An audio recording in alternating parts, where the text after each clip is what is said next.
ചാപ്റ്ററിലെ വളരെ ഇമ്പോർട്ടൻ്റ് ആയിട്ടുള്ള മറ്റൊരു ടോപ്പിക്കാണ് ഇക്വിപൊട്ടൻഷ്യൽ സർഫസ്. ഇത് തുടങ്ങുന്നതിന് മുമ്പ് നമ്മളൊരു കാര്യം മനസ്സിലാക്കുക, ഈ ചാപ്റ്ററുകളൊന്നും തന്നെ ഇനി നമ്മൾ സ്കൂളുകളിൽ എടുക്കില്ല. കാരണം അത്ര തന്നെ നമുക്ക് സമയം തീർച്ചയായും നഷ്ടപ്പെട്ടിട്ടുണ്ടാവും. അപ്പോൾ നിങ്ങൾക്ക് ഈ ക്ലാസ്സുകൾ ഇപ്പം തന്നെ തീർത്ത് പോയി കഴിഞ്ഞാൽ അതിൻ്റെ വർക്കുകൾ ചെയ്താലേ നിങ്ങൾക്ക് അതിൻ്റെ ഉപകാരം കിട്ടുള്ളൂ. നമ്മൾ ടോപ്പിക്കിൽ നോക്കുകയാണെങ്കിൽ ഇക്വിപൊട്ടൻഷ്യൽ സർഫസ്, ആ ഒരു ടേം എന്താണ് ഉദ്ദേശിക്കുന്നത് അതുപോലെ തന്നെയാണ് അതിൻ്റെ അർത്ഥം. ഒരു സർഫസിലെ എല്ലാ പോയിന്റുകളുടെയും പൊട്ടൻഷ്യൽ സെയിം ആണെങ്കിൽ അതിനെയാണ് നമ്മൾ എന്ത് വിളിക്കുന്നത്? ഇക്വിപൊട്ടൻഷ്യൽ സർഫസ് എന്ന് വിളിക്കുന്നത്. അപ്പോൾ surface having same potential at all points, അതിനെയാണ് ഇക്വിപൊട്ടൻഷ്യൽ സർഫസ് എന്ന് വിളിക്കുന്നത്. ഇനി ആ ഇക്വിപൊട്ടൻഷ്യൽ സർഫസിന്റെ ഒരുപാട് പ്രത്യേകതകളുണ്ട്. അതില് ഒന്നാണ് ലൈൻ ഓഫ് ഫോഴ്സ്. ഈ ലൈൻ ഓഫ് ഫോഴ്സ് എന്ന് പറഞ്ഞാൽ എന്താ?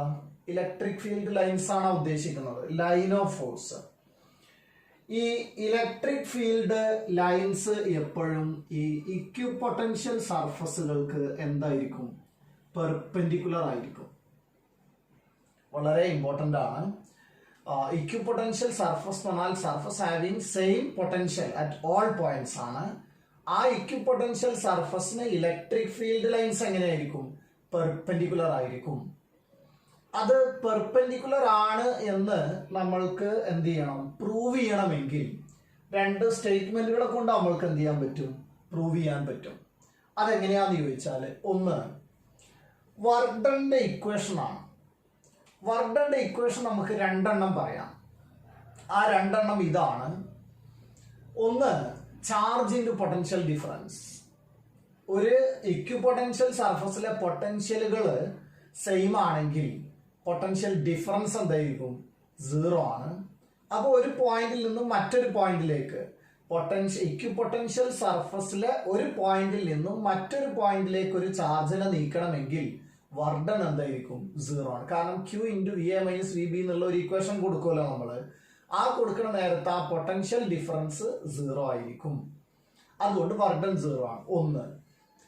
അടുത്തത് വർക്ക് ഡൺ തന്നെ നമുക്ക് മറ്റൊരു ഇക്വേഷൻ ഉണ്ട്, -Q integral E dot dr എന്ന്.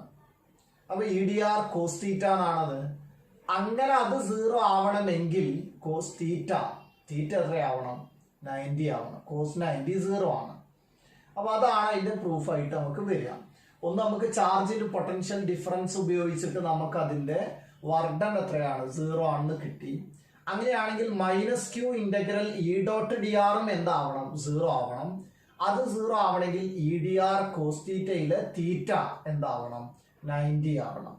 അപ്പൊ നമുക്ക് രണ്ടാമത്തെ ഒരു പോയിന്റ് മനസ്സിലായത്, electric field lines are perpendicular to the equipotential surface എന്ന്. അടുത്തത് നമുക്കറിയേണ്ടത് ഇതിന്റെ എക്സാമ്പിൾസ് ആണ്. ഇക്വിപൊട്ടൻഷ്യൽ സർഫസുകൾ നമ്മൾ ഏതൊക്കെയാണ് കാണുക എന്നുള്ളതാണ്. അപ്പോൾ നമുക്ക് ഓരോ എക്സാമ്പിൾസ് നോക്കാം.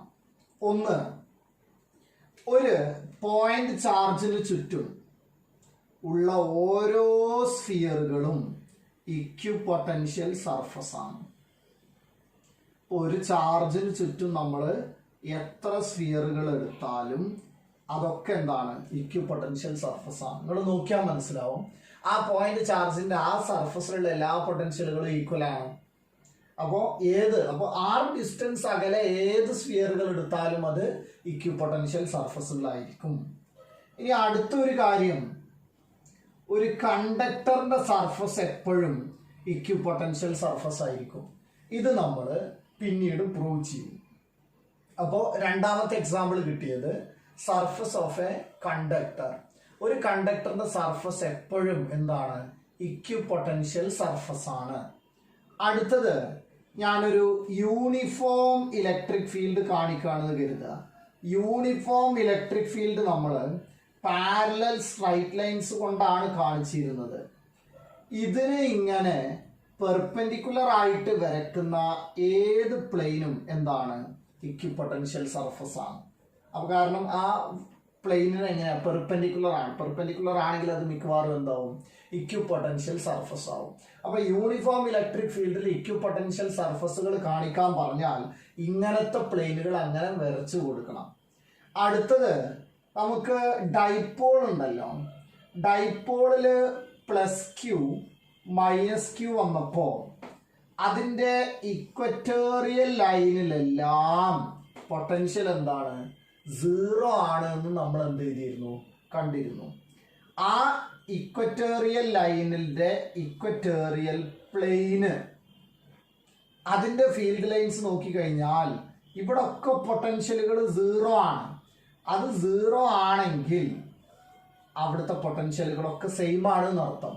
അപ്പൊ equatorial plain of a dipole is an equipotential surface ആണ്. ഇത്രയും കാര്യങ്ങൾ മിനിമം നമ്മൾ അറിഞ്ഞിരിക്കണം. ഒന്ന്, പോയിന്റ് ചാർജിനും ചുറ്റുമുള്ള ഓരോ സ്ഫിയറുകളും എന്താണ്, ഇക്വിപൊട്ടൻഷ്യൽ സർഫസുകളാണ്. ഒരു കണ്ടക്ടറിന്റെ സർഫസ് എപ്പോഴും എന്തായിരിക്കും, ഇക്വിപൊട്ടൻഷ്യൽ സർഫസ് ആയിരിക്കും. യൂണിഫോം ഇലക്ട്രിക് ഫീൽഡിൽ നമ്മൾ പെർപെൻഡിക്കുലർ ആയിട്ടുള്ള പ്ലെയിനുകൾ വരച്ചാൽ അതൊക്കെ എന്താണ്, ഇക്വിപൊട്ടൻഷ്യൽ സർഫസ് ആണ്. Equatorial plain of a dipole is an equipotential surface. അപ്പൊ നമ്മളൊന്ന് കൂടെ പറഞ്ഞു നോക്കാം. ഇക്വിപൊട്ടൻഷ്യൽ സർഫസ് എന്ന് പറഞ്ഞാൽ എല്ലാ സർഫസിലെ എല്ലാ പോയിന്റ്സിലും ഒരേ പൊട്ടൻഷ്യൽ ആണെങ്കിൽ അത് ഇക്വിപൊട്ടൻഷ്യൽ സർഫസ്. ഫീൽഡ് ലൈൻസ് എങ്ങനെയാ, ഇക്വിപൊട്ടൻഷ്യൽ സർഫസിന് പെർപെൻഡിക്കുലർ ആണ്. അതെങ്ങനെ ഞങ്ങൾ പ്രൂവ് ചെയ്യാം? ഒരു വർക്ക് ഡൺ കാണാനുള്ള ഒരു ഇക്വേഷൻ ചാർജിന്റെ പൊട്ടൻഷ്യൽ ഡിഫറൻസ് ആണ്. അപ്പോൾ ഇക്വിപൊട്ടൻഷ്യൽ സർഫസിനെ സംബന്ധിച്ചിടത്തോളം പൊട്ടൻഷ്യൽ ഡിഫറൻസ് എത്രയായിരിക്കും, 0 ആണ്. അപ്പൊ വർക്ക് ഡൺ എത്രയാ, 0 ആണ്. ഒരു പോയിന്റിൽ നമുക്ക് വർക്ക് ഡൺ 0 ആണെന്ന് കിട്ടി. അടുത്തത് ആ ഒരു പോയിന്റ് ശ്രദ്ധിക്കണം കേട്ടോ. ഇക്വിപൊട്ടൻഷ്യൽ സർഫസിൽ ഒരു ചാർജിനെ നീക്കാനുള്ള വർക്ക് ഡൺ എത്രയാണ്, 0 ആണ്. അടുത്തത് ഇതേ വർക്ക് ഡൺ കാണാൻ -q ഇന്റഗ്രൽ E.dr എന്നുണ്ടല്ലോ. അപ്പൊ EdR cos θ എന്ന് എഴുതാം. അത് 0 ആവണമെങ്കിൽ തീറ്റ എത്രയാവണം, 90 ആവണം. അതുകൊണ്ട് ഈ ഇക്വിപൊട്ടൻഷ്യൽ സർഫസുകൾക്ക് എപ്പോഴും ഇലക്ട്രിക് ഫീൽഡ് ലൈൻസ് എങ്ങനെയായിരിക്കും, പെർപെൻഡിക്കുലർ ആയിരിക്കും. ഇനി നമ്മൾ അതിന്റെ എക്സാമ്പിൾ ആണ്. ഒരു പോയിന്റ് ചാർജിന് ചുറ്റുമുള്ള ഓരോ സ്ഫിയറുകളും ഇക്വിപൊട്ടൻഷ്യൽ സർഫസ് ആണ്. ഒരു കണ്ടക്ടറിന്റെ സർഫസ് എപ്പോഴും ഇക്വിപൊട്ടൻഷ്യൽ സർഫസ് ആയിരിക്കും. യൂണിഫോം ഇലക്ട്രിക് ഫീൽഡിന് പെർപെൻഡിക്കുലർ ആയിട്ട് വരക്കുന്ന എല്ലാ പ്ലെയിനുകളും ഇക്വിപൊട്ടൻഷ്യൽ സർഫസ് ആണ്. ഒരു ഡൈപോളിന്റെ equatorial plane is an equipotential surface. ഇതാണ് നമ്മൾ ഇക്വിപൊട്ടൻഷ്യൽ സർഫസിനെ കുറിച്ച് മിനിമം അറിയേണ്ടുന്ന സംഗതി. അടുത്ത കാര്യം പൊട്ടൻഷ്യൽ എനർജിയാണ്. Potential energy of A system. നമ്മൾ എപ്പോഴും ശ്രദ്ധിക്കേണ്ട കാര്യം, പൊട്ടൻഷ്യൽ എനർജി ഒരു സിസ്റ്റത്തിനെ ഡിഫൈൻ ചെയ്യാൻ പറ്റും. ഒന്നാമത്തെ കാര്യം, ഇപ്പൊ നമുക്കറിയാം, എനിക്ക് ഗ്രാവിറ്റേഷണൽ പൊട്ടൻഷ്യൽ എനർജി എനിക്കല്ലാതെ ഞാനും ഭൂമിയും അടങ്ങുന്ന സിസ്റ്റത്തിനെ എന്തുള്ളൂ, പൊട്ടൻഷ്യൽ എനർജി ഉള്ളൂ. അല്ലാതെ എനിക്കൊരു പൊട്ടൻഷ്യൽ എനർജി, നിങ്ങൾക്ക് ഓരോരുത്തർക്കും അങ്ങനെ ഉണ്ടാവില്ല. സിസ്റ്റത്തിനെ എന്തുള്ളൂ, പൊട്ടൻഷ്യൽ എനർജി ഉണ്ടാവുള്ളൂ. അപ്പൊ നമ്മൾ പൊട്ടൻഷ്യൽ എനർജി പറയുമ്പോൾ 2 കാര്യങ്ങളാണ് ശ്രദ്ധിക്കേണ്ടത്. അത് എപ്പോഴും ഒരു സിസ്റ്റത്തിനെ ഉണ്ടാവും. രണ്ടാമത്തത്, അത് എപ്പോഴും ഒരു കൺസർവേറ്റീവ് ഫീൽഡുമായി ബന്ധപ്പെട്ടതായിരിക്കും. കൺസർവേറ്റീവ് ഫീൽഡ് അല്ലെങ്കിൽ അവിടെ എന്തില്ല, പൊട്ടൻഷ്യൽ എനർജി ഇല്ല. ഇപ്പൊ ഫ്രിക്ഷനുമായി ബന്ധപ്പെട്ട് പൊട്ടൻഷ്യൽ എനർജി ഉണ്ടാവില്ല. ഗ്രാവിറ്റേഷണൽ ഫീൽഡുമായി ബന്ധപ്പെട്ട് പൊട്ടൻഷ്യൽ എനർജി ഉണ്ട്. അതേപോലെ നമുക്കേത് ഇലക്ട്രിക് ഫീൽഡുമായി ബന്ധപ്പെട്ട് എന്തുണ്ട്, പൊട്ടൻഷ്യൽ എനർജി ഉണ്ട്. മാഗ്നറ്റിക് ഫീൽഡുമായി ബന്ധപ്പെട്ട് എന്തുണ്ട്, പൊട്ടൻഷ്യൽ എനർജി ഉണ്ട്. അപ്പോൾ പൊട്ടൻഷ്യൽ എനർജി എപ്പോഴും കൺസർവേറ്റീവ് ഫീൽഡുമായിട്ടും ഒരു സിസ്റ്റവുമായിട്ടും മാത്രമേ പൊട്ടൻഷ്യൽ എനർജി ഉണ്ടാവുകയുള്ളൂ. അപ്പോ ഇവിടെ നോക്കൂ, 2 ചാർജുകൾ. ഇത് 2 ചാർജുകൾ ഉൾക്കൊള്ളുന്ന ഒരു സിസ്റ്റമാണ്. ആ സിസ്റ്റത്തിന്റെ പൊട്ടൻഷ്യൽ എനർജി കാണണം. ആ പൊട്ടൻഷ്യൽ എനർജി കാണുമ്പോൾ നോക്കൂ, ആദ്യം ഓരോരുത്തരെയും നമ്മൾ എന്ത് ചെയ്യണം, ഇൻഫിനിറ്റിന്ന് കൊണ്ടുവരണം. എന്താണ് പൊട്ടൻഷ്യൽ എനർജിയുടെ ഡെഫിനിഷൻ എന്ന് ചോദിച്ചാൽ, പൊട്ടൻഷ്യലിന്റെ ഡെഫിനിഷൻ പറഞ്ഞ അതേപോലെ തന്നെയാണ്. നമ്മൾ പൊട്ടൻഷ്യലിന്റെ ഡെഫിനിഷൻ പറഞ്ഞ സമയത്ത് ഇൻഫിനിറ്റിയിൽ നിന്നൊരു ചാർജിനെ നമ്മൾ ഉദ്ദേശിക്കുന്ന പോയിന്റിലേക്ക് യൂണിറ്റ് പോസിറ്റീവ് ചാർജിനെ കൊണ്ടുവരാൻ ആവശ്യമായ വർക്ക് ഡൺ ആയിരുന്നു ആര്, പൊട്ടൻഷ്യൽ എന്ന് പറയുന്നത്. പൊട്ടൻഷ്യൽ എനർജി എന്ന് പറയുമ്പോൾ ഈ രണ്ട് ചാർജുകളെ അവരവരുടെ സ്ഥാനത്തേക്ക് ഇൻഫിനിറ്റിയിൽ നിന്ന് കൊണ്ടുവരാൻ ആവശ്യമായ വർക്ക് ഡൺ, അതിനെയാണ് നമ്മൾ potential energy of A system എന്ന് പറയുന്നത്. അപ്പൊ ചിലപ്പോൾ പൊട്ടൻഷ്യൽ എനർജി ചോദിക്കുന്നതിന് പകരം ഈ ആളുകളെ അവരുടെ അതാത് സ്ഥലങ്ങളിൽ എത്തിക്കാൻ വേണ്ട വർക്ക് ഡൺ എത്രയാ എന്ന് ചോദിക്കും. അങ്ങനെ ചോദിച്ചാലും പൊട്ടൻഷ്യൽ എനർജി ആണ് ചോദിക്കുന്നത് എന്നർത്ഥം. അങ്ങനെയാണെങ്കിൽ നമുക്ക് ആ വർക്ക് ഡൺ കണ്ടാൽ മതി. അപ്പൊ നോക്കിക്കോളൂ കേട്ടോ. ഞാൻ ആദ്യം W1 കാണുകയാണ്. W1 എന്ന് പറഞ്ഞാൽ Q1നെ ആദ്യം ഞാൻ Q1നെ കൊണ്ടുവരികയാണ്. എവിടുന്ന്? ഇൻഫിനിറ്റിയിൽ നിന്ന് Q1 എന്ന ചാർജിനെ എങ്ങനെ കൊണ്ടുവരികയാണ്. പക്ഷെ അവിടെ പ്രശ്നം, അതിനു മുമ്പ് Q1ന് മുമ്പ് ആ റീജിയനിൽ ഒരു ഇലക്ട്രിക് ഫീൽഡ് ഇല്ല. നന്നായി ശ്രദ്ധിക്കണം. Q1നെ ആദ്യം കൊണ്ടുവരുമ്പോ ആ കൊണ്ടുവരുന്ന റീജിയനിൽ എന്തില്ല? ഇലക്ട്രിക് ഫീൽഡ് ഇല്ല, അല്ലെങ്കിൽ പൊട്ടൻഷ്യൽ ഇല്ല, അല്ലെങ്കിൽ പൊട്ടൻഷ്യൽ ഡിഫറൻസ് ഇല്ല. അപ്പൊ Q1നെ കൊണ്ടുവരാൻ വേണ്ട വർക്ക് ഡൺ എത്രയാ? 0 ആണ്. അപ്പൊ നമ്മൾ നേരത്തെ പൊട്ടൻഷ്യൽ കണ്ടിരുന്ന സമയത്തൊക്കെ ഒരു ചാർജിനെ എങ്ങനെ കൊണ്ടുവന്നു? ആ കൊണ്ടുവരുന്ന സമയത്ത് അവിടെ ഒരു ഇലക്ട്രിക് ഫീൽഡ് ഉണ്ടായിരുന്നു. അങ്ങനെ ഉണ്ടെന്ന് പറഞ്ഞിട്ടാണ് നമ്മൾ അതിനെ കൊണ്ടുവരുമ്പോൾ ഒരു വർക്ക് ഡൺ നമ്മളതിനെ ഡിഫൈൻ ചെയ്യുന്നത്. പക്ഷെ ഇവിടെ ഇപ്പൊ ഞാൻ Q1നെ ആദ്യം കൊണ്ടുവന്നപ്പോ എന്തില്ല? ഇലക്ട്രിക് ഫീൽഡ് ഇല്ലാത്തത് കൊണ്ട് അവിടെ വർക്ക് ഡൺ 0 ആണ്. ഇനി രണ്ടാമതായിട്ട് ആരെ കൊണ്ടുവരികയാണ്? Q2നെ കൊണ്ടുവരികയാണ്. അപ്പൊ ആ വർക്ക് ഡൺ കാണാൻ പോവാ നമ്മള്. ആ Q2നെ ഞാൻ കൊണ്ടുവരുമ്പോ വർക്ക് ഡൺ എന്ന് പറഞ്ഞാൽ ചാർജ് ഇൻറ്റു പൊട്ടൻഷ്യൽ ഡിഫറൻസ് ആണല്ലോ. അങ്ങനെയാണെങ്കിൽ കൊണ്ടുവരുന്ന ചാർജ് ആരാണ്? Q2 ആണ്. ഇൻറ്റു പൊട്ടൻഷ്യൽ ഡിഫറൻസ് എന്ന് പറഞ്ഞാൽ എവിടുന്ന് എങ്ങട്ടാ കൊണ്ടുവന്നത്? ഇൻഫിനിറ്റി ടു ആർ ആണ്. അങ്ങനെയാണെങ്കിൽ VR മൈനസ് V ഇൻഫിനിറ്റി ആയിരിക്കും. അതിൽ V ഇൻഫിനിറ്റി എത്രയാ? 0. അപ്പൊ ഞാനിവിടെ VR മൈനസ് V ഇൻഫിനിറ്റി എന്ന് എഴുതാണ്. ആ VR മൈനസ് V ഇൻഫിനിറ്റി എഴുതുമ്പോ അതിൽ V ഇൻഫിനിറ്റി എത്രയാ? 0 ആണ്. അപ്പൊ അത് പോയി. ഇനി അടുത്തത് VR ആണ്.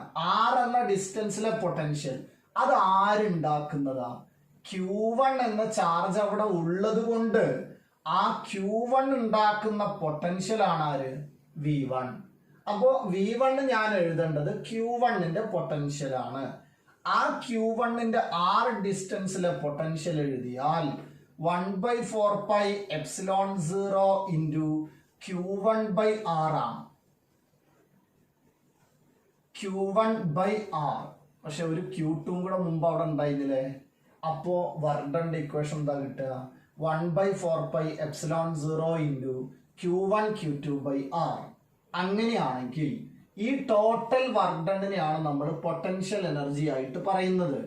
അപ്പോ ആദ്യത്തെ വർക്ക് ഡൺ 0 ആണ്.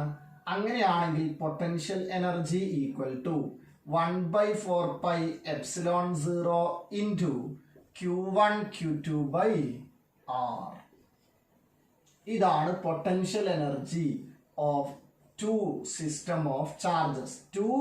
രണ്ട് ചാർജുകളാണ് ഉള്ളതെങ്കിൽ ആ ചാർജുകളുടെ പൊട്ടൻഷ്യൽ എനർജിയാണ് നമ്മൾ ഇങ്ങനെ പറയുന്നത്. ഇനി നോക്കൂ, നമുക്ക് ഈ രണ്ടാളുകളായപ്പോ ഇങ്ങനെയാണ് നമുക്ക് ഇക്വേഷൻ വന്നത്. ഇനി മൂന്നാളുകളുണ്ട്. അപ്പൊ നമുക്ക് രണ്ടിലധികം ചാർജുകൾ വന്നാൽ എങ്ങനെയാണെന്ന് നോക്കാം. അപ്പൊ ഇവിടെ അടുത്ത പിക്ചറിൽ കാണുന്നത് Q1 ഉണ്ട്, Q2 ഉണ്ട്, Q3 ഉണ്ട്. ഞാൻ ആ ആളുകളുടെ പൊട്ടൻഷ്യൽ എനർജി പറയാൻ പോവാണ്. നോക്കൂട്ടാ, ഞാൻ ആ പൊട്ടൻഷ്യൽ എനർജിയുടെ ഇക്വേഷൻ എഴുതുമ്പോ അവിടെ എന്തുണ്ടാവും അറിയോ? ഇവിടെ എത്ര ചാർജുകളാ? 3 എണ്ണം. അതിൽ നിന്ന് 1 കുറക്കുക. അപ്പൊ എത്രയാ? 2. പിന്നെ അതിന്റെ താഴെയുള്ള സംഖ്യ 1. 2+1 ടേംസ് ഉണ്ടാവും അവിടെ. 2+1 ടേംസ് ഉണ്ടാവും എന്ന് പറഞ്ഞാൽ 3 ടേം ഉണ്ടാവും പൊട്ടൻഷ്യൽ എനർജിയിൽ. 4 ചാർജുകൾ ഉണ്ടെങ്കിലോ 3+2+1 ടേംസ് ഉണ്ടാവും. 5 ചാർജ് ആണെങ്കിൽ 4+3+2+1 ടേംസ് ഉണ്ടാവും. അങ്ങനെയാണ് വരിക. നമുക്ക് നോക്കാം. ആദ്യം Q1നെ കൊണ്ടുവന്ന് വെക്കുകയാണ്. Q1നെ കൊണ്ടുവന്ന് വെക്കുമ്പോൾ വേറെ ഒരു ചാർജും അവിടെ ഇല്ല. അപ്പൊ അവിടെ നിലവിൽ ഒരു ഇലക്ട്രിക് ഫീൽഡ് ഇല്ലാത്തത് കൊണ്ട് Q1നെ കൊണ്ടുവന്ന് വെക്കാനുള്ള വർക്ക് ഡൺ എത്രയാ? 0. അത് കഴിഞ്ഞു. ഇനി ഞാൻ രണ്ടാമത്തെ ചാർജിനെ കൊണ്ടുവന്ന് വെക്കുകയാണ്. രണ്ടാമത്തെ ചാർജ് കൊണ്ടുവന്ന് വെക്കുമ്പോ അവിടെ ആരേ ഉള്ളൂ? Q1 ഉള്ളൂ. അങ്ങനെയാണെങ്കിൽ കൊണ്ടുവരുന്ന ചാർജ് ആരാ? Q2 ആണ്. ആ ചാർജ് എന്ന് പറയുന്നത് അതിനുണ്ടാവുന്ന പൊട്ടൻഷ്യൽ ഡിഫറൻസ് എവിടുന്ന് അങ്ങോട്ടാ കൊണ്ടുവരുന്നത്? Q1ഉം Q2ഉം തമ്മിലുള്ള ഡിസ്റ്റൻസ് R12 ആണ് കേട്ടോ. 1ഉം 2ഉം തമ്മിലുള്ളത്. അപ്പൊ അവിടെ പൊട്ടൻഷ്യൽ എന്ന് പറയുന്നത് VR12 minus infinity, V infinity. പക്ഷെ വി ഇൻഫിനിറ്റി എത്രയാ? 0. അപ്പൊ VR12 എന്ന് പറഞ്ഞാൽ അത് V1 Q1 പ്രൊഡ്യൂസ് ചെയ്യുന്ന പൊട്ടൻഷ്യൽ ആണ്. അപ്പൊ V1ന്റെ ഇക്വേഷൻ എങ്ങനെ എഴുതുക? 1/4πε0 ഇൻറ്റു Q1/R12. അങ്ങനെ എഴുതിയാൽ രണ്ടാളുകളുടെ പൊട്ടൻഷ്യൽ എനർജിയുടെ ഇക്വേഷൻ ആണ് വരിക. 1/4πε0 ഇൻറ്റു Q1 Q2/R12 എന്ന ഇക്വേഷൻ വരും. ഓക്കെ. അപ്പൊ നമുക്ക് W2 കിട്ടി. അടുത്തത് W1 എത്രയായിരുന്നു? 0. അടുത്തത് W3 വേണം. ഇനി മൂന്നാമത്തെ ആളെ നമ്മൾ കൊണ്ടുവരികയാണ്. മൂന്നാമത്തെ ആളെ കൊണ്ടുവരുന്ന ചാർജ് ഏതാ? Q3 ആണ്. ഇൻറ്റു ആ Q3 എന്ന പോയിന്റില് നിങ്ങൾ നോക്കൂ, ആരൊക്കെ പൊട്ടൻഷ്യൽ ഉണ്ടാക്കും? ഞാൻ പറയുകയാണെങ്കിൽ പൊട്ടൻഷ്യൽ ഡിഫറൻസ് VR13 അല്ലെങ്കിൽ ആ R3 എന്ന പോയിന്റ് മൈനസ് വി ഇൻഫിനിറ്റി. എത്രയാ? വി ഇൻഫിനിറ്റി 0 ആണ്. ആ വി ഇൻഫിനിറ്റി 0 ആയി കഴിഞ്ഞാൽ പിന്നെ ആ Q3 നിൽക്കുന്ന ആ പോയിന്റിലെ പൊട്ടൻഷ്യൽ ആണ് വേണ്ടത്. അപ്പൊ നമുക്ക് ആ പൊട്ടൻഷ്യൽ ഡിഫറൻസിലെ വി ഇൻഫിനിറ്റി എത്രയായി? 0 ആയി. ഇനി ആ 3 എന്ന ചാർജ് നിൽക്കുന്ന പോയിന്റിലെ പൊട്ടൻഷ്യൽ വേണം. അത് Q1ഉം Q2ഉം കൂടെ പ്രൊഡ്യൂസ് ചെയ്യുന്നതാണ്.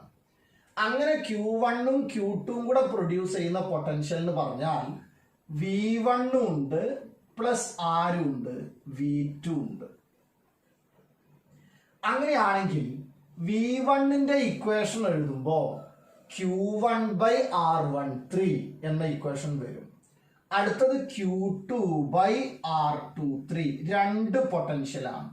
അപ്പൊ അതിനകത്ത് 1/4πε0 ഞാനത് എഴുതുന്നില്ല. ഒരു പൊട്ടൻഷ്യൽ ആരാ? Q1/R13. അടുത്തത് ആരാ?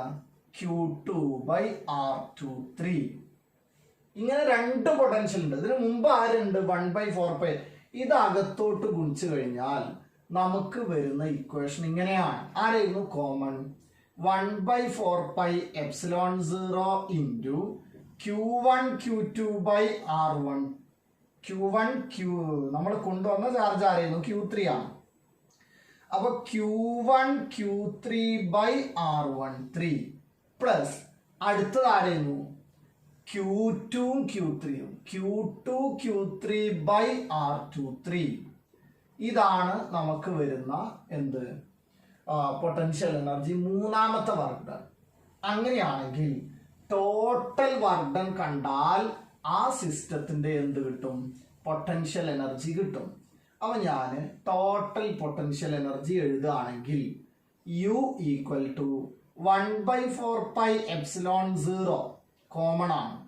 ഒന്നാമത്തെ വർക്ക് ഡൺ എത്രയാ? 0. രണ്ടാമത്തത് Q2നെ കൊണ്ടുവരാനാ.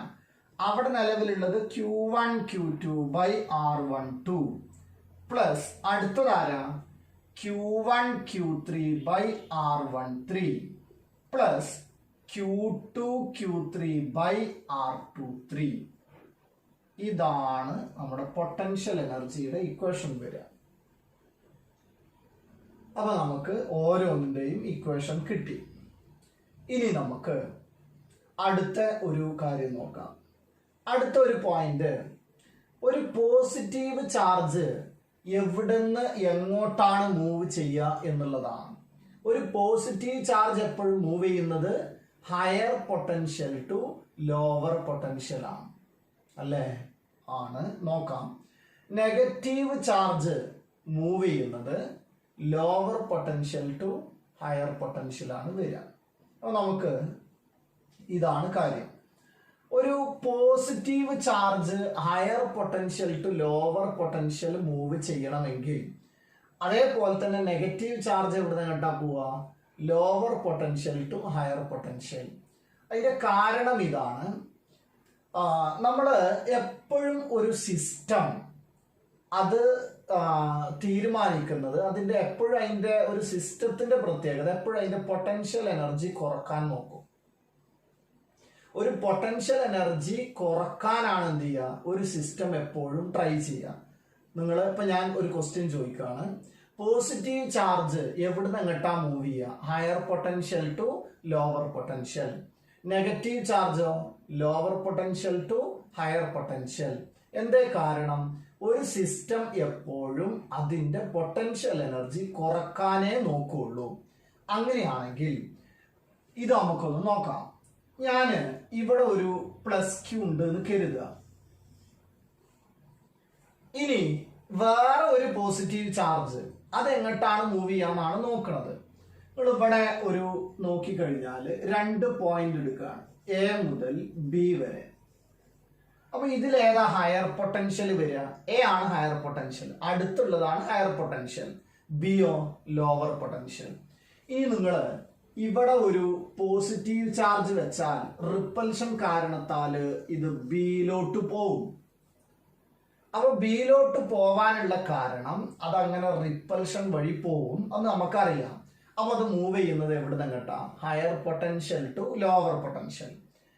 ഇനി അടുത്തത്, ഇതേ പ്ലസ് ക്യൂവിന്റെ 2 പോയിന്റില് എ എന്ന പോയിന്റിലും ബി എന്ന പോയിന്റിലുമായിട്ട് ഞാനൊരു നെഗറ്റീവ് ചാർജ് വെച്ചാൽ, ഇവിടെ ബിയിലാണ് വെച്ചത് എന്ന് കരുതുക, ആ ബിയിൽ നിന്ന് എയിലോട്ട് വരും.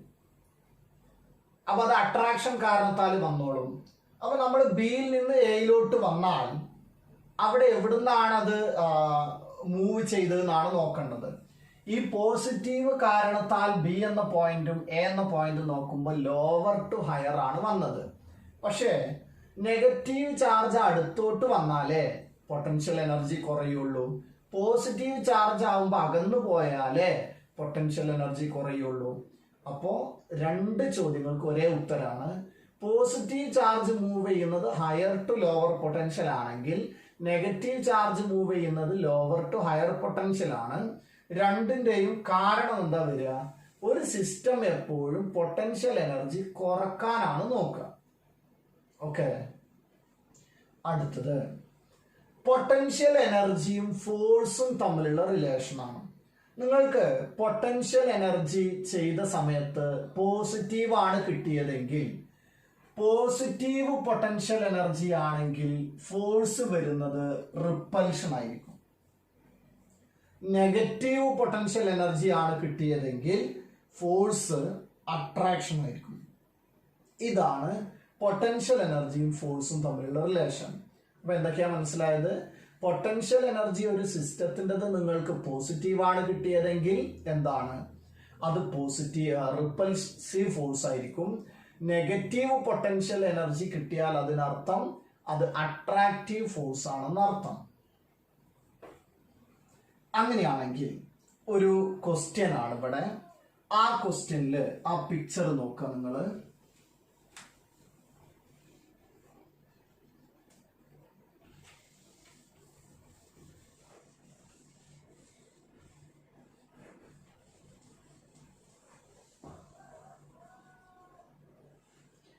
ഇവിടെ ഒരു സ്ക്വയർ ഉണ്ട്, അതിന്റെ സൈഡ് എ ആണെന്ന് കരുതുക. ഒന്നാമത്തെ ക്വസ്റ്റ്യൻ, ഈ ആളുകളെ ഇതേപോലെ അസൈൻ ചെയ്യാൻ എത്രയാണ് വർഡൻ വേണ്ടത് എന്നുള്ളതാണ്. ഈ ആളുകളെ ഒരു സ്ക്വയറിന്റെ ഓരോ സൈഡുകളിൽ വെക്കണമെങ്കിൽ എത്രമാത്രം വർക്ക് ഡൺ വേണമെന്ന്. അങ്ങനെ ഒരു സിസ്റ്റത്തിനെ അസൈൻ ചെയ്യാൻ എത്ര വർക്ക് ഡൺ വേണം എന്നാണ് ക്വസ്റ്റ്യൻ എങ്കിൽ അതിന് പകരം എന്ത് കണ്ടാൽ മതി? പൊട്ടൻഷ്യൽ എനർജി കണ്ടാൽ മതി. പൊട്ടൻഷ്യൽ എനർജി കാണുമ്പോൾ നോക്കണം, പൊട്ടൻഷ്യൽ എനർജി കാണുന്ന സമയത്ത് നമുക്ക് 4 ചാർജുകളാണ് ഉള്ളത്. 4 ചാർജുകൾ ഉള്ള ഈ കേസിൽ 4 1 കുറച്ചാൽ 3 + 2 + 1 ടേംസ് ഉണ്ടാവും. അപ്പൊ ടോട്ടൽ 6 ടേംസ് വരും. നമുക്കതൊന്ന് എഴുതി നോക്കാം. എല്ലാത്തിലും ആര് കോമണാ? 1/4πε0 കോമൺ ആയിട്ടാണ് വരിക. അങ്ങനെയാണെങ്കിൽ ആദ്യം ഞാൻ ഇവര് തമ്മിലുള്ളതൊന്ന് എടുത്താൽ എന്താ കിട്ടുക? +q × -q ആവുമ്പോ -q² ആണ്. ഡിവൈഡഡ് ബൈ അവർക്കിടയിലുള്ള ഡിസ്റ്റൻസ് ആരാ? a ആണ്. അടുത്തത് ഞാൻ ഈ +q വെച്ചിട്ടുള്ളതെല്ലാം പറയാം. ഈ +qവും ഈ +qവും തമ്മിലുള്ള പൊട്ടൻഷ്യൽ എനർജി. അപ്പൊ +q² വരിക. ഡിവൈഡഡ് ബൈ ആ ഡിസ്റ്റൻസ് ഡയഗണൽ ആയതുകൊണ്ട് √2a. അടുത്തത് ഈ +qവും ഈ -qവും തമ്മിലുള്ള പൊട്ടൻഷ്യൽ എനർജി, അത് -q²/a എന്നാണ് വരിക. അപ്പൊ കണ്ടങ്ങൾ ഇപ്പൊ 3 ടേംസ് ആയി. ആ 3 ടേംസ് ഈ +qവുമായി ബന്ധപ്പെടുത്തിയിട്ട് ആ 3 എണ്ണം വന്നത്. ഇനി ഞാൻ ഈ -qവുമായിട്ട് നോക്കാം. ഈ -qവുമായിട്ട് ഇതുമായിട്ട് നമ്മൾ ഒരൊറ്റ എഴുതിയതാ. അപ്പൊ ഇനി വേണ്ടത് ഈ രണ്ടാളുകളെ ബന്ധപ്പെടുത്തിയ പൊട്ടൻഷ്യൽ എനർജി. -q × +q എന്ന് പറയുമ്പോ -q²/a ഒരു ടേം ആയി. അടുത്തത് ഈ -qവും ഈ -qവും തമ്മിലുള്ള പൊട്ടൻഷ്യൽ എനർജി, അത് -q × -q എത്രയാ? +q² ബൈ ആരാ? √2a ആണ് ഡിസ്റ്റൻസ് വരിക. അപ്പൊ നമുക്ക് ഈ +q കൊണ്ട് 3 ടേമും ഈ -q കൊണ്ട് ഇപ്പോ 2 ടേമും കിട്ടി. ഇനി നമ്മൾ ഈ +qനെ കൊണ്ടെടുക്കുക. ഈ +q കൊണ്ട് ഇതും ഇപ്പൊ നമ്മൾ പറഞ്ഞു. ഇനി പറയാനുള്ളത് ഇവര് തമ്മിലാണ്. +qവും ഈ -qവും തമ്മിൽ -q²/a എന്ന ഒരു ഇക്വേഷൻ കൂടെ വരും. കഴിഞ്ഞു. ബാക്കിയെല്ലാം നമ്മൾ ആദ്യം പറഞ്ഞതാണ്. അപ്പൊ 6 ടേംസ് വരും. അപ്പൊ നമ്മൾ ഇതിൽ നോക്കാം. ഈ q²/a എത്ര എണ്ണം വന്നു? 1 2 3 4 എണ്ണം വന്നു. ഇതോ 2 എണ്ണം. അങ്ങനെയാണെങ്കിൽ ആ പൊട്ടൻഷ്യൽ എനർജി ഈക്വൽ ടു 1/4πε0 ഇവിടെ ഒക്കെ q² കോമൺ എടുക്കാൻ വേണമെങ്കിൽ q² കോമൺ എടുത്താൽ ഇൻറ്റു 1/√2a 1/√2a വേണമെങ്കിൽ എയും കൂടെ കോമൺ എടുക്കാം. അപ്പൊ 1/√2 + 1/√2 എത്രയാ? 2/√2. 2/√2 എന്ന് പറഞ്ഞാൽ √2. പിന്നെ 1 2 3 4 4 ആളുകളുണ്ട് അല്ലെ? അപ്പൊ മൈനസ് എത്രയും കൂടെ വരും? 4 കൂടെ വരും. ഇതാണ് അതിന് വേണ്ട വർക്ക് ഡൺ വേണ്ടത്. ഇനി നോക്കാം. അപ്പൊ ഈ ചാർജുകളെ ആ പോയിന്റുകളിൽ അസൈൻ ചെയ്യാൻ വേണ്ട വർക്ക് ഡൺ ആണ് ഇപ്പൊ നമ്മൾ കണ്ടത്. അതേ ക്വസ്റ്റ്യനില് ഇതായിരുന്നു ക്വസ്റ്റ്യൻ എങ്കിൽ ഈ ഒരു സ്ക്വയറില് ഇവിടെ +q, ഇവിടെ -q, ഇവിടെ -q, ഇവിടെ +q ആണെങ്കിൽ ഇത് ഓൾറെഡി അവിടെ ഉണ്ട്. ഇതിന്റെ സെന്ററിലോട്ട് ഞാൻ q0 എന്ന ഒരു ചാർജ് കൊണ്ടുവരികയാണ്. അപ്പോ ആദ്യമുള്ള ആ സിസ്റ്റത്തിന്റെ സെന്ററിലോട്ട് ഞാൻ ആരെ കൊണ്ടുവന്നു? q0നെ കൊണ്ടുവന്നാൽ അതിന് വേണ്ട വർക്ക് ഡൺ എത്രയാ? വർക്ക് ഡൺ ഈക്വൽ ടു കൊണ്ടുവരുന്ന ചാർജ് ആരാ? q0 ഇൻറ്റു പൊട്ടൻഷ്യൽ ഡിഫറൻസ് അല്ലേ? പൊട്ടൻഷ്യൽ ഡിഫറൻസ് എന്ന് പറഞ്ഞാൽ ഇതൊരു O എന്ന പോയിന്റ് ആണെങ്കിൽ VO - V ഇൻഫിനിറ്റി ആണ്. അതിൽ ഇൻഫിനിറ്റിയിലെ പൊട്ടൻഷ്യൽ എത്രയാ? 0. ഇനി ബാക്കി വരുന്നത് Q0 ഇൻറ്റു ഓയിലെ പൊട്ടൻഷ്യലാണ്. അപ്പൊ ഓയിലെ പൊട്ടൻഷ്യലുകള് പ്ലസ് Q ഒന്നുണ്ടാക്കി, അതേ ദൂരത്തിൽ കിടക്കുന്ന -Q ഒന്നുണ്ടാക്കും. ഈ രണ്ട് പൊട്ടൻഷ്യലുകൾ ക്യാൻസൽ ചെയ്ത് പോകില്ലേ? കാരണം ഡിസ്റ്റൻസ് സെയിം ആണ്. ഒന്ന് +Q ആണ്, അടുത്ത് -Q ആണ്. അപ്പൊ അത് പോയി. അടുത്തത് ഈ പോയിന്റില് +Q ഒരു പൊട്ടൻഷ്യൽ ഉണ്ടാക്കും, ആ പോയിന്റില് -Q ഒരു പൊട്ടൻഷ്യൽ ഉണ്ടാക്കും. അപ്പൊ ഈ +Q കൊണ്ടുള്ള പൊട്ടൻഷ്യൽ ഈ -Q ക്യാൻസൽ ചെയ്യും. അപ്പൊ അവിടുത്തെ പൊട്ടൻഷ്യൽ എത്രയാ? 0. അപ്പൊ പൊട്ടൻഷ്യൽ ഡിഫറൻസ് എത്രയാ? 0. അപ്പൊ ആ ചാർജിന് അവിടെ കൊണ്ടുവന്ന് വെക്കാനുള്ള വർക്ക് ഡൺ എത്രയാ? 0 ആണ്. അപ്പൊ നമ്മള് 3 കാര്യങ്ങളാണ് പഠിച്ചു കഴിഞ്ഞത് അല്ലേ? ഇനി നോക്കും, നമുക്ക് അടുത്തൊരു ക്വസ്റ്റ്യൻ നോക്കാം. ഇപ്പൊ ഈ ഒരു ട്രയാങ്കിൾ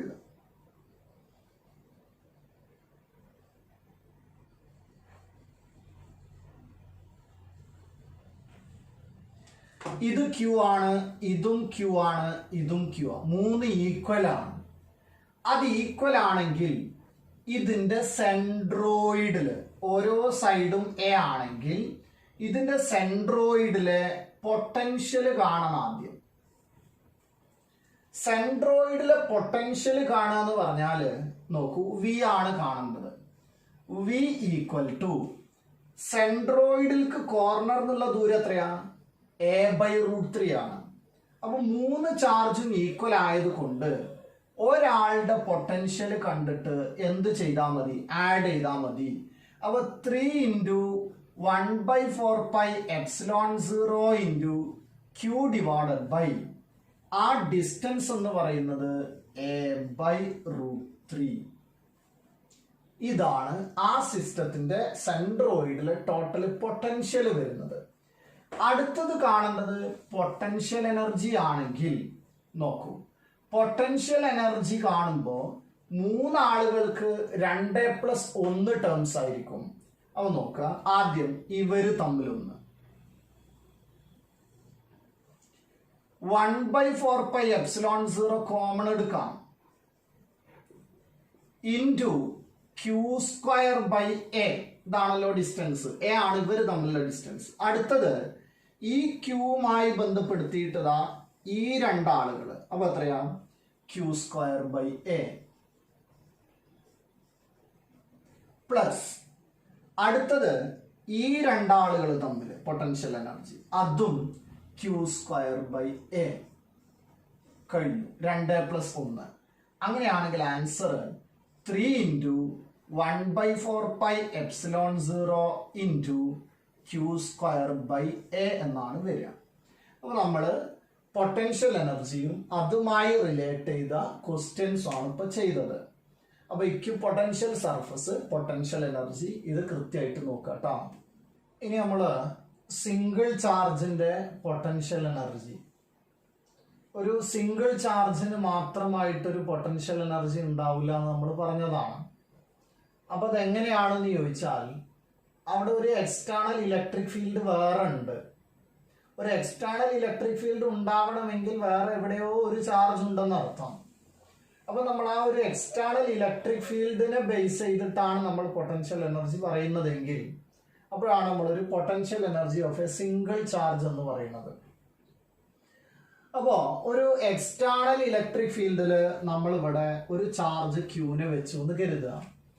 അങ്ങനെയാണെങ്കിൽ പൊട്ടൻഷ്യൽ എനർജി എന്ന് പറഞ്ഞാൽ ഈ ചാർജിനെ എവിടുന്ന് കൊണ്ടുവരണം? നമ്മള് ഇൻഫിനിറ്റിയിൽ നിന്ന് ആ പോയിന്റിലോട്ട് കൊണ്ടുവരാൻ ആവശ്യമായ വർക്ക് ഡൺ ആണ്. അപ്പൊ ആ വർക്ക് ഡൺ ഇക്വേഷൻ എഴുതിയാൽ മതി. Q ഇൻറ്റു പൊട്ടൻഷ്യൽ ഡിഫറൻസ് ആണ് വേണ്ടത്. അപ്പോൾ പൊട്ടൻഷ്യൽ ഡിഫറൻസ് എന്ന് പറയുമ്പോൾ എവിടുന്ന് അങ്ങോട്ടാ കൊണ്ടത്? ഇൻഫിനിറ്റി ടു R ആണ്. അപ്പൊ ആ VR മൈനസ് V ഇൻഫിനിറ്റി എന്ന് വരും. അതിൽ V ഇൻഫിനിറ്റി എത്രയാ? 0. അപ്പൊ ആ V ഇൻഫിനിറ്റി പോയാൽ നമുക്ക് പൊട്ടൻഷ്യൽ എനർജിയുടെ ഇക്വേഷൻ ഇങ്ങനെ എഴുതാം. പൊട്ടൻഷ്യൽ എനർജിയുടെ ഇക്വേഷൻ വരിക ആ ചാർജ് ഇൻറ്റു ആ പോയിന്റിലെ പൊട്ടൻഷ്യൽ. ഇതിനെയാണ് നമ്മൾ ഒരു സിംഗിൾ ചാർജിന്റെ പൊട്ടൻഷ്യൽ എനർജി എന്ന് വിളിക്കുന്നത്. അപ്പൊ അവിടെ ഒരു സിംഗിൾ ചാർജ് മാത്രമല്ല, അപ്പൊ അവിടെ ഒരു സിസ്റ്റം ഉണ്ടോ? ഉണ്ട്. ആ ചാർജ് എന്ന് പറയുന്നത് ആ ഇലക്ട്രിക് ഫീൽഡുമായിട്ട് ഇന്ററാക്ട് ചെയ്യുന്നുണ്ട്. അവിടെ അങ്ങനെ ഒരു സിസ്റ്റം ഡെവലപ്പ് ചെയ്യുന്നുണ്ട്. അതുകൊണ്ടാണ് നമുക്ക് അവിടെ പൊട്ടൻഷ്യൽ എനർജി വരുന്നത്. അപ്പൊ നമ്മൾ അതുപോലെയാണ് ശരിക്കും എന്ത് ചെയ്യുന്നത്, ഒരു ബോഡിക്ക് നമ്മൾ പൊട്ടൻഷ്യൽ എനർജി mgh എന്നൊക്കെ പറയാറുണ്ട്. അത് ആ ഗ്രാവിറ്റേഷണൽ ഫീൽഡുമായിട്ടുള്ള ഇന്ററാക്ഷനിലാണ് ആ ബോഡിയുടെ പൊട്ടൻഷ്യൽ എനർജി എന്ന് പറയുന്നത്. അല്ലാതെ ഒരൊറ്റ ബോഡിക്കായിട്ട് ശരിക്കും പൊട്ടൻഷ്യൽ എനർജി ഉണ്ടാവില്ല. അങ്ങനെയാണെങ്കിൽ നമുക്ക് മറ്റൊരു കാര്യം നോക്കാലോ. ഇവിടെ രണ്ട് ചാർജുകൾ എക്സ്റ്റേണൽ ഫീൽഡിൽ വെച്ചു എന്ന് കരുതുക. ഇവിടെ ഒരു Q1 ഉണ്ട്, ഇവിടെ ഒരു Q2 ഉണ്ടെങ്കിൽ ഇവർക്കിടയിലുള്ള ഡിസ്റ്റൻസ് ആരാണ്? R12 ആണ് എന്ന് കരുതുക. അങ്ങനെയാണെങ്കിൽ നമുക്ക് ഇപ്പോൾ രണ്ട് ചാർജുകളും അതിന് പുറമെ ഒരു എക്സ്റ്റേണൽ ഇലക്ട്രിക് ഫീൽഡ് ആണെങ്കിൽ അതിന്റെ പൊട്ടൻഷ്യൽ എനർജി പറയുമ്പോൾ ഒന്ന് Q1 ഇൻറ്റു ആ പോയിന്റിലെ പൊട്ടൻഷ്യൽ V1 പ്ലസ് അടുത്തത് Q2 ഇൻറ്റു ആ പോയിന്റിലെ പൊട്ടൻഷ്യൽ V2 പ്ലസ് ഇവർ തമ്മിലൊരു പൊട്ടൻഷ്യൽ എനർജി ഉണ്ടാവും. അതെങ്ങനെ കാണുക? 1/4πε0 ഇൻറ്റു Q1 Q2 R12. അപ്പൊ നമ്മൾ എക്സ്റ്റേണൽ ഇലക്ട്രിക് ഫീൽഡ് വന്നു കഴിഞ്ഞാൽ ഇങ്ങനെയാണ് ചെയ്യുക. അവിടുത്തെ പൊട്ടൻഷ്യലുകൾ നോക്കിയിട്ടുള്ള രണ്ട് ടേമും പിന്നെ ഇവര് തമ്മിലുള്ള പൊട്ടൻഷ്യൽ എനർജിയുടെ മറ്റൊരു ടേമും വെച്ചിട്ടാണ് പൊട്ടൻഷ്യൽ എനർജി കാണുക.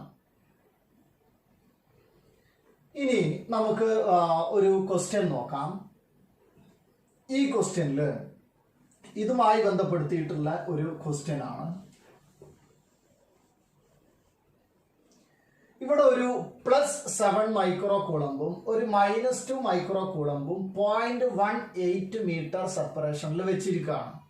അങ്ങനെയാണെങ്കിൽ ഇവരെ സെപ്പറേറ്റ് ചെയ്യാൻ വേണ്ട വർക്ക് ഡൺ എത്രയാണ്? അതാണ് ക്വസ്റ്റ്യൻ. അപ്പോൾ സെപ്പറേറ്റ് ചെയ്യാൻ വേണ്ട വർക്ക് ഡൺ ചോദിക്കുമ്പോൾ ഇങ്ങനെയാ ചെയ്യാം. Work done equal to change in potential energy കണ്ടാൽ മതി. അപ്പൊ U final minus U initial. ഇതാണ് ചെയ്യേണ്ടത്. ഫൈനൽ എന്ന് പറഞ്ഞാൽ ഇവരെ സെപ്പറേറ്റ് ചെയ്തു. സെപ്പറേറ്റ് ചെയ്തതിന് ശേഷം ഇവരെ ഇൻഫിനിറ്റിയിൽ എത്തിയപ്പോഴുള്ള പൊട്ടൻഷ്യൽ എനർജിയാണ്. ഇൻഫിനിറ്റിയിൽ എത്തിക്കഴിഞ്ഞാൽ ഇവരുടെ പൊട്ടൻഷ്യൽ എനർജി എത്രയാവും? 0 മൈനസ് U ഇനീഷ്യൽ വേണം. U ഇനീഷ്യൽ എന്ന് പറഞ്ഞാൽ ഇവർ തമ്മിലുള്ള പൊട്ടൻഷ്യൽ എനർജി അതെത്രയാണ്? 1/4πε0 ഇൻറ്റു Q1 Q2 R. ഇതാണ് പൊട്ടൻഷ്യൽ എനർജി. ഇത് സബ്സ്റ്റിറ്റ്യൂട്ട് ചെയ്യണം. 1/4πε0ന്റെ വാല്യൂ എത്രയാണ്? 9 ഇൻറ്റു 10⁻⁹. Q1 Q2 ഒരു മൈനസ് ഉണ്ട്. ആ മൈനസും കൂടെ പ്ലസ് ആയി പോകും. അപ്പൊ 7 മൈക്രോ എന്ന് പറഞ്ഞാൽ എത്രയാണ്? 10⁻⁻6 ആണ്. ഇവിടെ വീണ്ടും ഒരു 10⁻⁻6. അപ്പൊ 10⁻⁻12 ആവും. 6.18 മീറ്റർ എന്നും തന്നിട്ടുണ്ട്. ഇത് നമ്മൾ എന്ത് ചെയ്യുന്നു?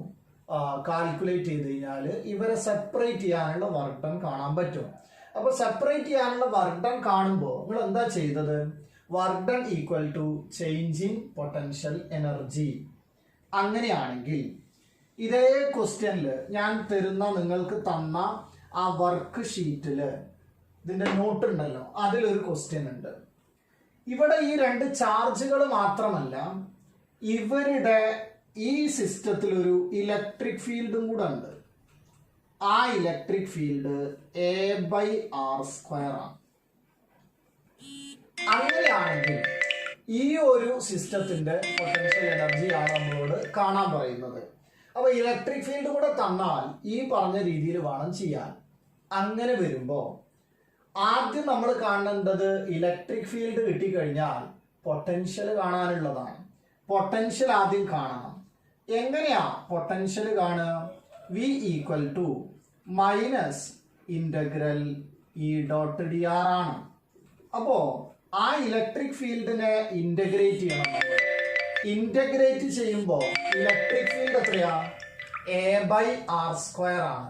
ആ A/R² ഇന്റഗ്രേറ്റ് ചെയ്യണം. അപ്പൊ ഞാൻ ആ ഇലക്ട്രിക് ഫീൽഡിന്റെ അവിടെ അത് സബ്സ്റ്റിറ്റ്യൂട്ട് ചെയ്താൽ minus integral A by R square D R എന്നാണ് വരിക. എ ബൈ ആർ സ്ക്വയർ എന്ന് പറയുമ്പോൾ എ കോൺസ്റ്റന്റ് ആണ് കേട്ടോ, അത് നമുക്ക് തന്നിട്ടുണ്ടായിരുന്നു.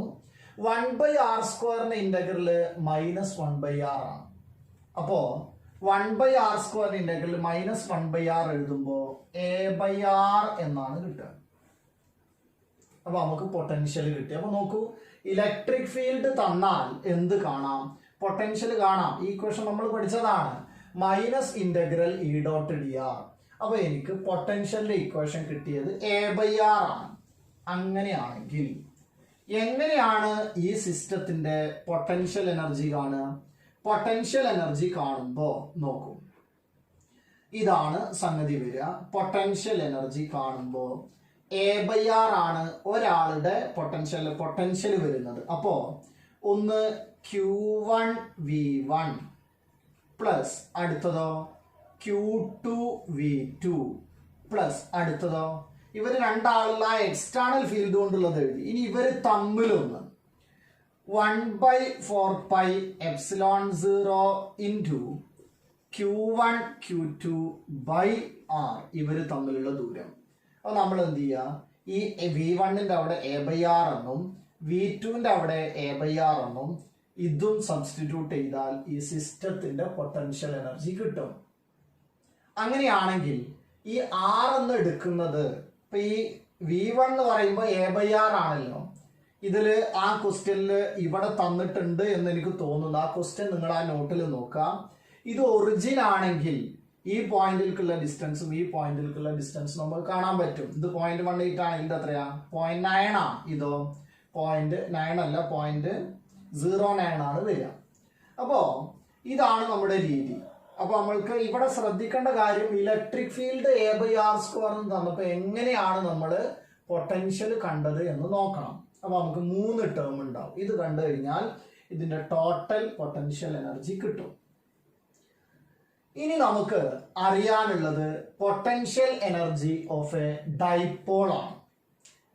Potential energy of a dipole എന്ന് പറയുമ്പോൾ ഒരു എക്സ്റ്റേണൽ ഇലക്ട്രിക് ഫീൽഡ് ഉണ്ട് അവിടെ. ഒരു എക്സ്റ്റേണൽ എന്ത് ഇലക്ട്രിക് ഫീൽഡാ? യൂണിഫോം ഇലക്ട്രിക് ഫീൽഡ് ആണത്. ഒരു എക്സ്റ്റേണൽ യൂണിഫോം ഇലക്ട്രിക് ഫീൽഡില് ഒരു ഡൈപോളിനെ വെച്ച് കഴിഞ്ഞാൽ ഇതിന്റെ പൊട്ടൻഷ്യൽ എനർജി എത്രയാ എന്നാണ് ക്വസ്റ്റ്യൻ. ഇത് നമുക്ക് വളരെ സിമ്പിൾ ആയിട്ട് കണ്ടുപിടിക്കാവുന്നതേ ഉള്ളൂ. ഒന്നാമത് നമുക്ക് വേണ്ടത് ഈ ഡൈപോളിന് ആക്ട് ചെയ്യുന്ന ടോർക്കിന്റെ ഇക്വേഷൻ ആണ്. ടോർക്കിന്റെ ഇക്വേഷൻ നമ്മൾ കണ്ടതാണ് P × E. ഫസ്റ്റ് ചാപ്റ്ററിൽ നമ്മൾ ടോർക്കിന്റെ ഇക്വേഷൻ കണ്ടിരുന്നു. ടോർക്കിന്റെ ഇക്വേഷൻ എന്താണ്? P × E എന്ന് വന്നിരുന്നു. ഈക്വൽ ടു എന്ത് എഴുതാം? PE sin θ എന്ന് എഴുതാം. അങ്ങനെയാണെങ്കിൽ ഈ ഡൈപോൾ ആദ്യം ഇതാ ഇങ്ങനെ തീറ്റ ഒരു 0 ആവണ പോയിന്റിലാണ് നിൽക്കുന്നത് എന്ന് കരുതുക. ഇങ്ങനെ നേരെയാണെങ്കിൽ തീറ്റ 0 ആണല്ലോ. ഇതിൽ നിന്നും ഞാൻ റൊട്ടേറ്റ് ചെയ്തിട്ട് ഇങ്ങനെ കൊണ്ടുവന്നാൽ അത് ഇലക്ട്രിക് ഫീൽഡിന്റെ അതേ ഡയറക്ഷനിലാണ് അലൈൻ ചെയ്ത് നിൽക്കുക നമുക്കറിയാം. അപ്പൊ അതിൽ നിന്നും ഒന്ന് തിരിക്കണമെങ്കിൽ നമ്മൾ ഒരു എക്സ്റ്റേണൽ വർക്ക് ഡൺ ചെയ്യണം. ആ എക്സ്റ്റേണൽ വർക്ക് ഡൺ ചെയ്യണമെങ്കിൽ വർക്ക് ഡൺന്റെ ഇക്വേഷൻ നമുക്കറിയാലോ, ഇന്റഗ്രൽ F.ds ആണ്. ഇന്റഗ്രൽ F.ds പകരം ഇവിടെ റൊട്ടേഷണൽ വർക്ക് ഡൺ ആണ്. അപ്പൊ ഫോഴ്സിന് പകരം ആരാ? ടോർക്കാണ്. ഡിസ്പ്ലേസ്മെന്റിന് പകരം ആംഗുലാർ ഡിസ്പ്ലേസ്മെന്റ് ആണ്. അപ്പൊ നമുക്ക് വർക്ക് ഡൺന്റെ ഇക്വേഷൻ ഇന്റഗ്രൽ ടോ dθ എന്ന് കിട്ടും. അങ്ങനെയാണെങ്കിൽ ആ ടോർക്കിന്റെ അവിടെ നമുക്കറിയാവുന്ന PE sin θ നമ്മൾ അവിടെ സബ്സ്റ്റിറ്റ്യൂട്ട് ചെയ്തു, dθ. അതില് PE എന്താണ്? കോൺസ്റ്റന്റ് ആണ്. ആ PE നമ്മൾ പുറത്തെടുത്താൽ PE into integral sin θ dθ എന്ന് വരും. ഇന്റഗ്രൽ സൈന് കോസ് ആണ്, കോസ് അല്ല, മൈനസ് കോസ് ആണ്. അപ്പൊ നമുക്ക് ആൻസർ എന്താ കിട്ടുക? Minus P E cos theta എന്നാണ് കിട്ടുക. ഈ മൈനസ് പി ഇ കോസ് തീറ്റനെ വേണമെങ്കിൽ എന്ത് എഴുതാന്നറിയോ? മൈനസ് പി ഡോട്ട് ഇ എന്ന് എഴുതാം. അപ്പൊ ഇതാണ് ഒരു ഡൈപോളിനെ എക്സ്റ്റേണൽ ഇലക്ട്രിക് ഫീൽഡിൽ വെച്ചാൽ അനുഭവപ്പെടുന്ന പൊട്ടൻഷ്യൽ എനർജിയുടെ ഇക്വേഷൻ. എന്താണ്? Minus P dot E. അപ്പോൾ നമുക്ക് ടോർക്കിന്റെ ഇക്വേഷൻ അറിയാം, ഇപ്പോൾ പൊട്ടൻഷ്യൽ എനർജിയുടെ ഇക്വേഷൻ അറിയാം. അങ്ങനെയാണെങ്കിൽ ആ ടോർക്കും പൊട്ടൻഷ്യൽ എനർജിയും നമ്മൾ ഒരേ രീതിയിൽ എഴുതി കഴിഞ്ഞാൽ ഇങ്ങനെയാണ് വരിക. ഒന്ന്, എന്തായിരുന്നു നമുക്ക് ടോർക്കിന്റെ ഇക്വേഷൻ ആദ്യം അറിയാവുന്നത്? Torque equal to P cross E equal to എന്താ എഴുതാം? പി ഇ സൈൻ തീറ്റ എന്ന് എഴുതാം. അടുത്തത് പൊട്ടൻഷ്യൽ എനർജിയുടെ ഇക്വേഷൻ എന്താ വന്നത്? Minus P dot E equal to ആരാ? Minus P E cos theta. ഇതാണ് വരിക. ഈ ഇക്വേഷൻസ് രണ്ടും വളരെ ഇമ്പോർട്ടൻ്റ് ആണ്, അതുകൊണ്ട് അത് നല്ല രീതിയിൽ പഠിച്ചു വെക്കണം. ടോർക്കിന്റെ ഇക്വേഷൻ പി ക്രോസ് ഇ, പൊട്ടൻഷ്യൽ എനർജിയുടെ equation minus P dot E. ഇനി നമുക്ക് ഒരു കാര്യം കൂടെ വേണം.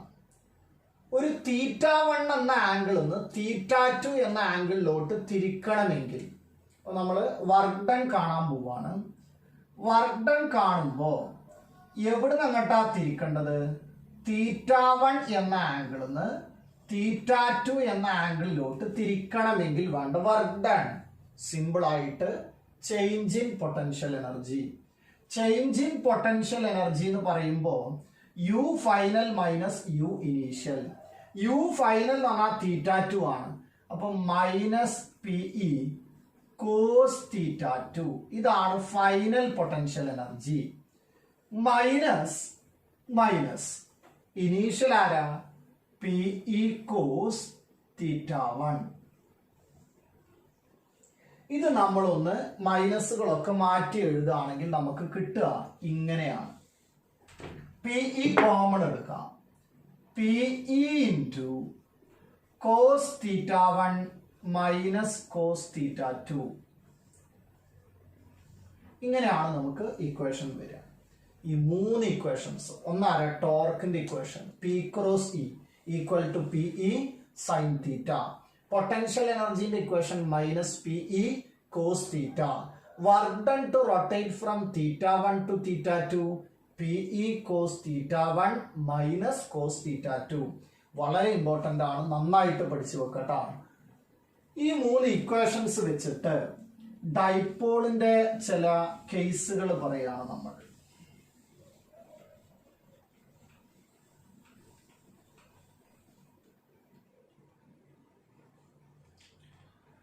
നമ്മള് ഒരു എക്സ്റ്റേണൽ ഇലക്ട്രിക് ഫീൽഡില് ഒരു ഡൈപോളിനെ വെച്ചത് ഇതാ ഇങ്ങനെയാണ്, മൈനസും പ്ലസും. ഇങ്ങനെയാണ് ഡൈപോൾ എങ്കിൽ അവിടുത്തെ ആംഗിൾ എത്രയാണെന്ന് നിങ്ങൾക്ക് അറിയാം. ഇവിടുത്തെ ആംഗിൾ വരുന്നത് തീറ്റ ഈക്വൽ ടു 0 ആണ്. തീറ്റ ഈക്വൽ ടു 0 ഡിഗ്രി ആണെങ്കിൽ ടോർക്ക് എത്രയാ വരിക? 0 ആണ്. കാരണം പി ഇ സൈൻ 0 എന്നാണ് വരിക. ഇതിന്റെ potential energy minus P E cos 0 എന്ന് പറഞ്ഞാൽ 1 ആണ്. ഇവിടുത്തെ ഫോഴ്സ് എത്രയാ? 0 ആണ്. നമുക്കറിയാം ഒരു എക്സ്റ്റേണൽ യൂണിഫോം ഇലക്ട്രിക് ഫീൽഡില് ഒരു ഡൈപോളിന് ഉണ്ടാവുന്ന ഫോഴ്സ് എത്രയാണ്? 0 ആണ്. അപ്പൊ നമ്മൾ എത്ര പോയിന്റ്സ് ആ വന്നത്? തീറ്റ 0 ആണ്, ടോർക്ക് 0 ആണ്, potential energy minus P E ആണെന്ന് പറഞ്ഞാൽ അത് മിനിമം പൊട്ടൻഷ്യൽ എനർജി ആണ്. ഫോഴ്സ് എത്രയാ കിട്ടിയേ? 0. ഇതിനെയാണ് നിങ്ങൾ സ്റ്റേബിൾ ഇക്വിലിബ്രിയം എന്ന് വിളിക്കുക. സ്റ്റേബിൾ ഇക്വിലിബ്രിയം പൊസിഷൻ എന്ന് പറയുന്നത് തീറ്റ 0 ആവുമ്പോഴാണ്. അതിന്റെ കണ്ടീഷൻ ഫോഴ്സ് 0 ആവണം, ടോർക്ക് 0 ആവണം, പൊട്ടൻഷ്യൽ എനർജി മിനിമം ആണെങ്കിൽ ഒരു സിസ്റ്റം സ്റ്റേബിൾ ഇക്വിലിബ്രിയത്തിലാണെന്ന് പറയാം. സ്റ്റേബിൾ ഇക്വിലിബ്രിയത്തിലാണെന്ന് പറഞ്ഞാൽ അത് നമ്മൾ അവിടെ നിന്ന് ഡിസ്പ്ലേസ് ചെയ്താൽ, ആ ഡൈപോൾ ഒന്ന് തിരിച്ചാൽ അങ്ങോട്ട് തന്നെ തിരിച്ചു വരും. ആ പോയിന്റിലോട്ട് തന്നെ തിരിച്ചു വരുന്നുവെങ്കിൽ അതിനെയാണ് നമ്മൾ എന്ത് വിളിക്കുന്നത്? സ്റ്റേബിൾ ഇക്വിലിബ്രിയം എന്ന് വിളിക്കുന്നത്. നമുക്കൊരു എക്സാമ്പിൾ കാണിക്കാൻ വേണമെങ്കിൽ, ഇപ്പൊ നമുക്ക് ഇതാ ഈ ഒരു ബുക്കില് നമ്മൾ ഈ ഒരു പെന്ന് വെച്ച് കഴിഞ്ഞാൽ ഇപ്പൊ നിങ്ങൾക്ക് അറിയാൻ പറ്റും, ഈ ഒരു പെന്ന് നമ്മൾ വെക്കുന്ന സമയത്ത് ഇത് സ്റ്റേബിൾ ഇക്വിലിബ്രിയത്തിലാണ്. കാരണം ഞാനത് അവിടുന്ന് ഡിസ്പ്ലേസ് ചെയ്താൽ ആ പോയിന്റിലോട്ട് തന്നെ തിരിച്ചു വരുന്നുവെങ്കിൽ അതാണ് ആര്? Stable equilibrium. അതല്ല, നേരെ തിരിച്ച് ഇതാ ഇവിടെ ഞാൻ ഇങ്ങനെ ഇത് വെക്കുകയാണെന്ന് കരുതുക, വളരെ സൂക്ഷിച്ച് വെച്ചിട്ട് അവിടുന്ന് ഞാൻ ജസ്റ്റ് തട്ടിക്കഴിഞ്ഞാൽ അത് അവിടുന്ന് പോകും. ഇതാണ് അൺസ്റ്റേബിൾ ഇക്വിലിബ്രിയം. ഇതാണ് ആര്? Stable equilibrium. അതിന്റെ കണ്ടീഷൻസ് ആണ് ഇപ്പൊ നമ്മൾ പറഞ്ഞത്. സ്റ്റേബിൾ ഇക്വിലിബ്രിയം ആവണമെങ്കിൽ force 0, torque 0, potential energy minimum ആവണം. അതേപോലെ അൺസ്റ്റേബിൾ ഇക്വിലിബ്രിയം അത് ഏത് ആംഗിളിലാണ് വന്നത്? തീറ്റ ഈക്വൽ ടു 0യിലാണ്. ഇനി നമുക്ക് ഇതിന്റെ മറ്റൊരു കേസ് നോക്കാം. ഇങ്ങനെയാണ് ഒരു എക്സ്റ്റേണൽ ഇലക്ട്രിക് ഫീൽഡില് ഡൈപോൾ നിൽക്കുന്നതെങ്കിൽ ഇവിടെ നമുക്ക് തീറ്റ വരുന്നത് 180 ഡിഗ്രിയാണ്. തീറ്റ 180 ഡിഗ്രി വരുന്ന സമയത്ത് ഫോഴ്സ് എത്രയാ? 0. ടോർക്ക് എത്രയാ? 0. PE sin 180 വരുന്നത് 0 ആണ്.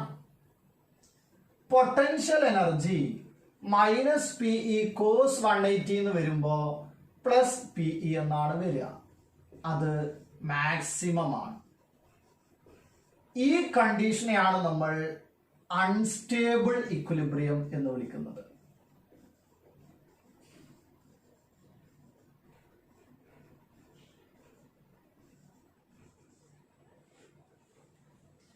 അൺസ്റ്റേബിൾ ഇക്വിലിബ്രിയം നോക്കാം. അപ്പോ നമുക്ക് ഇവിടെ ഉള്ള ക്വസ്റ്റ്യൻ ഇതാണ്.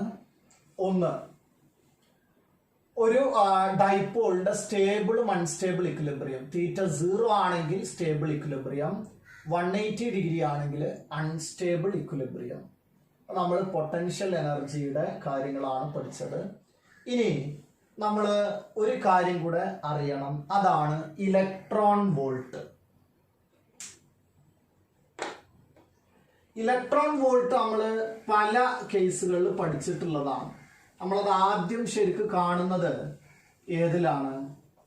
കെമിസ്ട്രിയിൽ നമ്മൾ സ്ട്രക്ചർ ഓഫ് ആറ്റത്തിലൊക്കെ ഇലക്ട്രോൺ വോൾട്ട് നിങ്ങൾ കേട്ടിട്ടുണ്ടാവേണ്ടതാണ്. അതല്ലെങ്കിൽ വർക്ക് എനർജി പവറിൽ നമ്മൾ ഇലക്ട്രോൺ വോൾട്ട് എന്ന് കേട്ടിരുന്നു. നമ്മൾ ആരാണ് ഇലക്ട്രോൺ വോൾട്ട് എന്ന് നോക്കാം. ഇലക്ട്രോൺ വോൾട്ട് എന്ന് പറയുമ്പോൾ വർക്ക് ഡന്റെ ഇക്വേഷൻ നമുക്കറിയാം.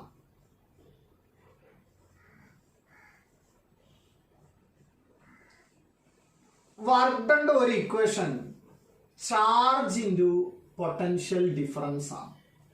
വി കൊണ്ട് ഞാൻ ഉദ്ദേശിക്കുന്നത് പൊട്ടൻഷ്യൽ ഡിഫറൻസ് ആണ്. പക്ഷേ ഇവിടെ ഞാൻ അവിടെ ഉപയോഗിക്കുന്ന ചാർജ് ഇലക്ട്രോൺ ആണെന്ന് കരുതുക. അപ്പൊ ഇലക്ട്രോണിന്റെ ചാർജ് ആണല്ലോ കൊടുക്കേണ്ടത്. അപ്പൊ ക്യൂവിന്റെ സ്ഥാനത്ത് ഞാൻ ഇലക്ട്രോണിന്റെ ചാർജ് കൊടുത്ത് 1.6 into 10⁻⁻19 coulomb into potential difference 1 volt ആണെങ്കിൽ ഇത് എത്രയാ അപ്പൊ കിട്ടുക? വർക്ക് ഡൺ 1.6 ഇൻറ്റു 10⁻⁻19 ജൂൾ എന്നാണ് കിട്ടുക. ഈ വാല്യൂനെയാണ് നമ്മൾ 1 ഇലക്ട്രോൺ വോൾട്ട് EV എന്ന് വിളിക്കുന്നത്. അപ്പൊ ആരാണ് 1 ഇലക്ട്രോൺ വോൾട്ട് എന്ന് ചോദിച്ചാൽ നിങ്ങളോട് ക്വസ്റ്റ്യൻ നിങ്ങൾ പറയണം. ഒന്ന്, energy acquired by an electron when accelerated through a potential difference of 1 volt. ആരാണ് electron volt? Energy acquired by an electron when it is accelerated through a potential difference of 1 volt. 1 electron വോൾട്ടിന്റെ value എത്രയാ? 1.6 into 10⁻⁻19 joule ആണ് ഒരു electron വോൾട്ടിന്റെ value വരുന്നത്. Okay, അപ്പൊ ഇത്രയും കാര്യങ്ങൾ ശ്രദ്ധിക്കാം കേട്ടോ.